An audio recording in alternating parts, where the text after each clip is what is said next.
Hi friends, welcome to Shekhar Lasya J G logs. ఈరోజు వచ్చేసి వామాకు పకోడీలు ఎలా చేసుకోవాలో చూసేద్దాం రండి. ఒక బౌల్ తీసుకొని సన్నగా ఆనియన్స్ తరుక్కొని సన్నగా పచ్చిమిర్చి వేసుకోవాలండి. అలానే వామాకులు బాగా వాష్ చేసి సన్నగా తరిగి దీంట్లో వేసుకోవాలండి. బౌల్లో వేసుకున్న తర్వాత వాటిని ఒకసారి కలపాలండి. కలిపిన తర్వాత శనగపిండి కొంచెం మనకి తగినంత శనగపిండి వేసుకోవాలండి. శనగపిండి వేసిన తర్వాత మన కొంచెం సాల్ట్, కొంచెం పసుపు వేసుకోవాలండి. కొంచెం జింజర్ పేస్ట్ కూడా వేసుకోవాలండి. కొంచెం మనకి జీరా వేసుకోవాలండి. జీరా వేసుకున్న తర్వాత కొంచెం సోడా వేసుకొని బాగా కలపాలండి దీన్ని. ఇది వచ్చేసి పిల్లలకి జలుబున్న దగ్గున్న చాలా యూజ్ అవుతుందండి. ఒకసారి ఆ సిరప్స్ మెడిసిన్సే కాకుండా ఇలా కూడా ఒకసారి ట్రై చేయండి. ఈజీగా సింపుల్ మెథడ్తో పిల్లలు కూడా ఎంతో బాగా ఇష్టంగా తింటారండి వామాకు పకోడీ. అంతా మిక్స్ చేసుకున్న తర్వాత ఒకసారి చూసుకోవాలి కన్సిస్టెంట్ ఎలా ఉందో. ఈ కన్సిస్టెంట్లో ఉన్న తర్వాత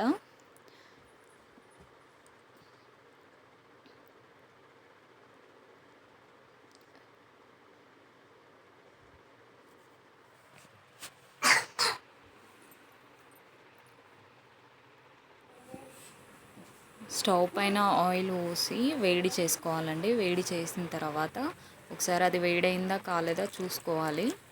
చూసుకున్న తర్వాత వెంటనే కొంచెం మనం పకోడాలు వేసుకోవాలండి. వేసుకున్న తర్వాత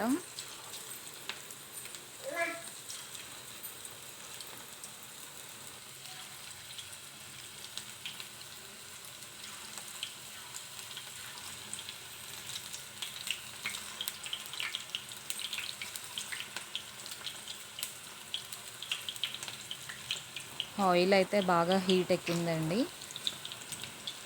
వేసుకున్న తర్వాత ఒకసారి వాటిని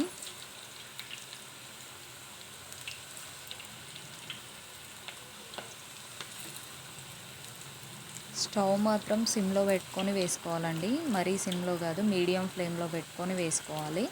లేదంటే ముందు వేసినవన్నీ మాడిపోతాయండి.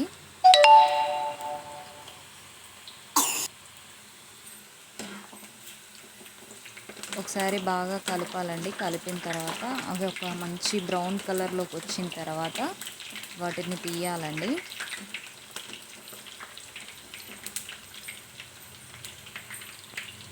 పిల్లలకి జలుబు దగ్గు ఈదున్న అంటే బజ్జీలు కూడా వేసుకోవచ్చండి. కాకపోతే బజ్జీలు వేస్తే ఆకు తీసి పడేస్తారు. ఇలా చేస్తే మంచిగా కట్ చేసి వేస్తాం కాబట్టి డైరెక్ట్గా తినేస్తారండి.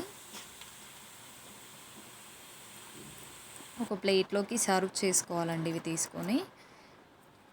ఇక్కడ చూసేయండి, బ్రౌన్ కలర్లో గోల్డెన్ కలర్లో ఎంత బాగా వచ్చినాయో కదండి. క్రిస్పీగా చాలా బాగా వచ్చినాయండి. టేస్ట్ కూడా చాలా బాగుంది.